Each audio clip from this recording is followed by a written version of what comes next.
Before we begin, make sure you subscribe to After the Sirens and leave a comment below, because this channel exists for people who don't just consume history, but study it, question it, and apply it. What you're about to hear isn't the familiar story of tanks, generals, or grand strategies. This is the hidden war fought in basements, forests, prison camps, and ruined cities where survival depended not on supply lines, but on human ingenuity. During World War II, millions of civilians, resistance fighters, prisoners of war, and even frontline soldiers were forced to create tools, weapons, and survival gear from debris, trash, and battlefield leftovers. No manuals, no replacements, just raw necessity. These were not clever experiments. They were life-or-death solutions forged under pressure. Understanding how these tools were made, why they worked, and how they can still be applied today gives us insight not only into wartime survival, but into human adaptability itself. Let's move past the myths and examine how ordinary materials became extraordinary lifelines. Improvised cutting tools became the foundation of survival. In occupied territories and prisoner of war camps, cutting tools were restricted because they enabled escape, sabotage, and resistance. Yet knives and saws appeared everywhere. Razor blades were mounted into wooden slats using cloth bindings or pitch scraped from burned buildings.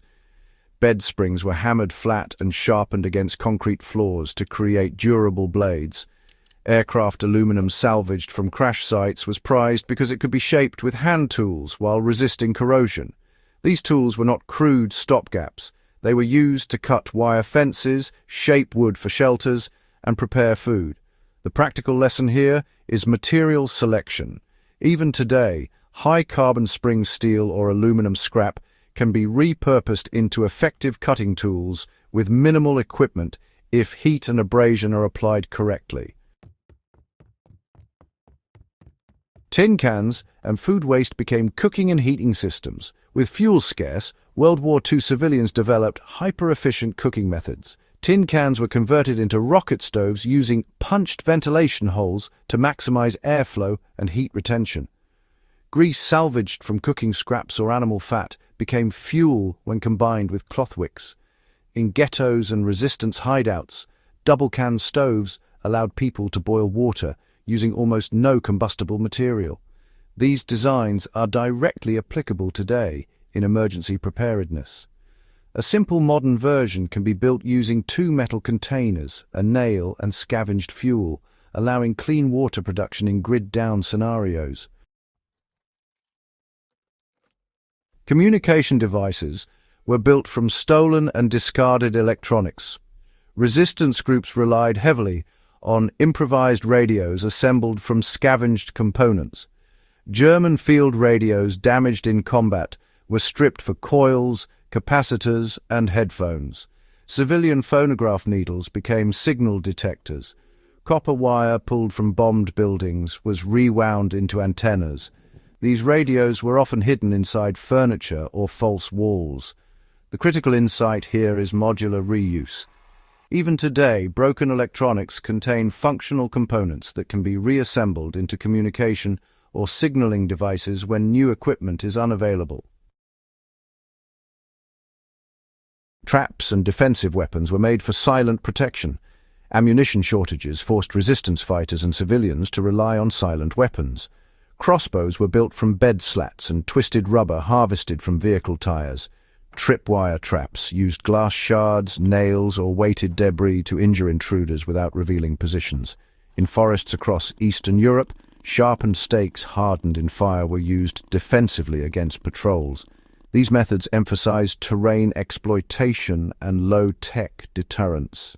Modern survivalists can apply these principles ethically for perimeter alerts or animal deterrence using noise-based or visual warning systems rather than harm.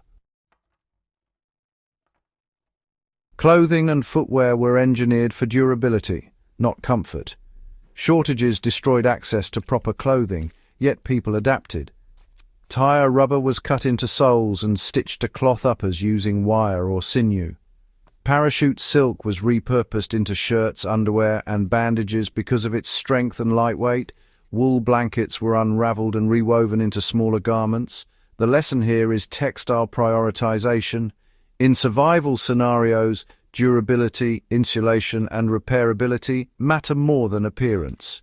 Knowing how to stitch, patch, and reinforce fabric extends lifespan dramatically. Medical tools and hygiene systems were improvised to prevent death by infection.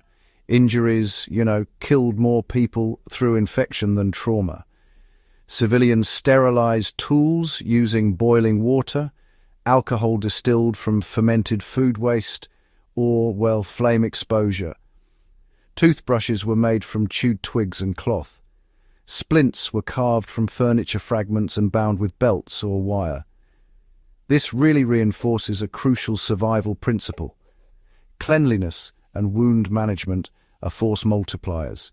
Even simple sanitation measures dramatically increase survival odds when modern medicine disappears. Camouflage and concealment tools blended people into ruins. Urban camouflage, interestingly, emerged naturally. Civilians dyed clothing with ash, mud, or plant matter to avoid standing out against rubble. Shine was eliminated by sanding metal surfaces and rubbing them with soot. Reflective skin was dulled using charcoal. These techniques remain relevant for modern concealment, photography, fieldwork, or wildlife observation, where blending into surroundings is, absolutely essential. Why this knowledge still matters today. World War II. Survival improvisation proves that advanced tools are not prerequisites for resilience. Knowledge, adaptability, and material awareness matter more. In disasters, economic collapse, or remote environments, the ability to repurpose debris into functional systems remains one of humanity's most reliable advantages. These techniques are not nostalgia. They are tested responses to scarcity. World War II forced millions to survive without supply chains, technology, or safety nets. On After the Sirens, we explore the forgotten ingenuity of civilians, resistance fighters, and prisoners who crafted life-saving tools from scrap metal, ruins, and everyday debris. This in-depth documentary-style guide examines WWII DIY survival gear, improvised weapons, homemade tools, resistance engineering, and low-tech survival methods that kept people alive under occupation and imprisonment. This video breaks down how knives were made from bed springs, radios from battlefield wreckage, cooking stoves from tin cans, footwear from tires, and medical tools from household scraps. These weren't desperate guesses. They were proven systems refined through necessity. Whether you're a historian, prepper, survivalist, or documentary enthusiast, this is an evergreen resource grounded in real wartime practices.